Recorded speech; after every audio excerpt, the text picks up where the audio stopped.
是我们跟COMPUTEX Taipei The COMPUTEX Taipei D&I Awards, first hosted in 2008 by Taitra in cooperation with IF, will be held for the fifth time in 2012.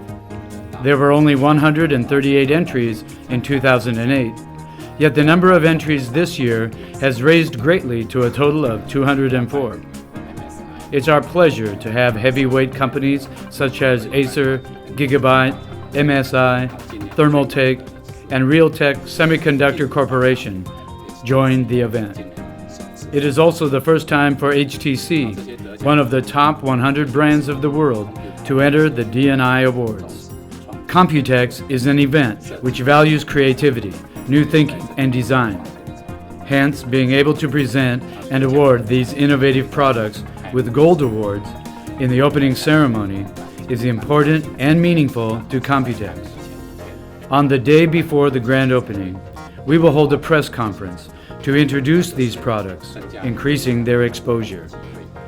Also, we will set up booths to promote them during the shows, whether it is in the Nangang Exhibition Hall, World Trade Center, or IFA, CeBIT in Germany, CES in the States, or GTEX in Dubai.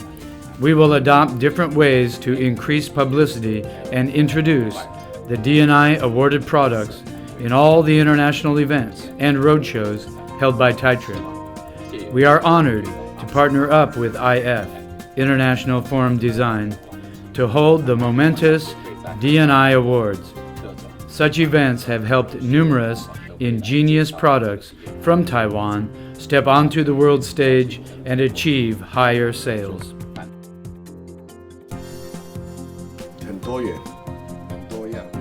Products are diversified and multiform.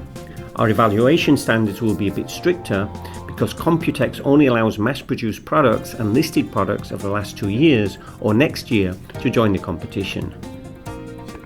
Extremely high in quality, so we were all extremely happy with the final selection. So we have a really good group of products here. Some of the differences I see coming from the United States is in Taiwan, the products we're seeing from Taiwan seem to have a lot of technical competence, but there's still a lot of opportunity to use that technical competence more effectively in establishing brands and presence and personality, and thinking more about what are the benefits to people of that technology, as opposed to simply focusing on what are the technical benefits. The 5 winning awards, I think as a group, they were actually a better quality of the 5 winning awards last year, if I'm allowed to say that. And that is definitely a step up. So in a sense, I'm excited that because the quality of it is very good, hopefully companies will take that to heart and start saying, look, we really have to invest in upgrading the quality of our own product. So in a nutshell, the 5 winners I'm more impressed with than the 5 winners last year. It's actually very exciting to actually see design quality overall. I mean, there was companies from Taiwan mainly and from overseas, and the whole general level was actually very good. It was actually very difficult to choose 5 products. So I think the general standard was actually better than I actually thought. So I was actually quite impressed. Very tired. Okay, it's very tiring to actually choose and concentrate and try to find the right product at the right time.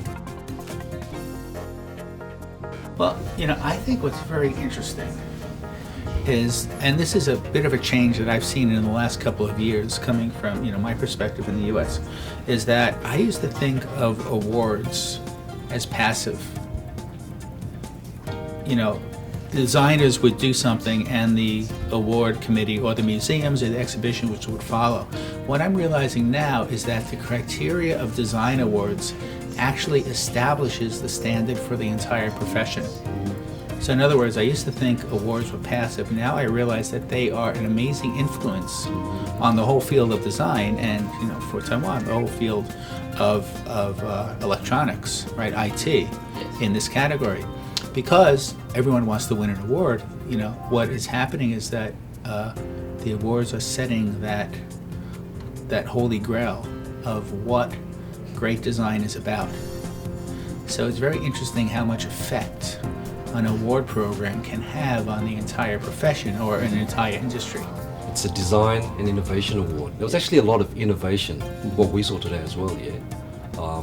But when we decided, it's still more design rather than innovation. So it was actually a pity. Some of the stuff that was really good, very innovative, it could have added just a little bit more design, and I think we would have had even more difficult time to sort of judge the product. So it was, you know, we often came up to a product, that's a really good idea, but it wasn't executed quite nicely. So I think with Taiwan and industry right now, I think I've been here for 20 years in Taiwan, and I think the design level has gone up tremendously a lot. But unfortunately, innovation is even higher sometimes. But I think still some companies have to see even more value with design, and that's what we hope we can promote. So that's why I think when we gave the award sometimes that innovation was not enough. It had to have innovation plus very nice design that not necessarily will make it sell here, but I think it's a very important package to do that. Otherwise, we're not going to say, okay, we really love that product.